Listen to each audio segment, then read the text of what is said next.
Partons à présent rejoindre notre envoyé spécial au Ghana, Ousmane Diaye. Vous suivez pour nous, pour TV5 Monde, le sommet extraordinaire des pays de la CEDEAO, avec au cœur des discussions, Ousmane, eh bien, les transitions engagées après les coups d'État militaires dans plusieurs pays du continent.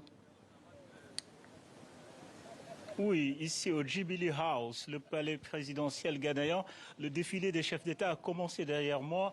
La séquence de la réunion des chefs d'État commence dans une dizaine de minutes environ. Alors, sur la table des chefs d'État, le dossier le plus urgent, le plus chaud, disons, c'est le Mali. Alors, jamais autant on a été aussi proche d'un accord sur la levée de l'embargo. C'était le ballet diplomatique dans la soirée d'hier entre Bamako et Accra. On serait tout proche d'un dénouement, c'est-à-dire la levée des sanctions économiques, l'embargo qui a été décrété par la CEDEAO après le coup d'État. Après le deuxième coup d'État à Bamako. Deuxième dossier très complexe, le dossier burkinabé.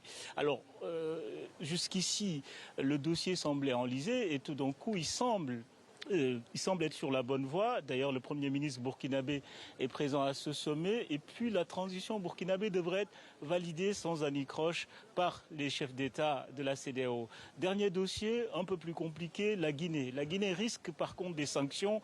La junte Conakry a proposé une transition de 36 mois inacceptable, inadmissible, selon les chefs d'État que nous avons pu approcher ici à Accra. Merci beaucoup Ousmane Diaye en direct depuis le Ghana pour ce sommet extraordinaire de la CEDEAO.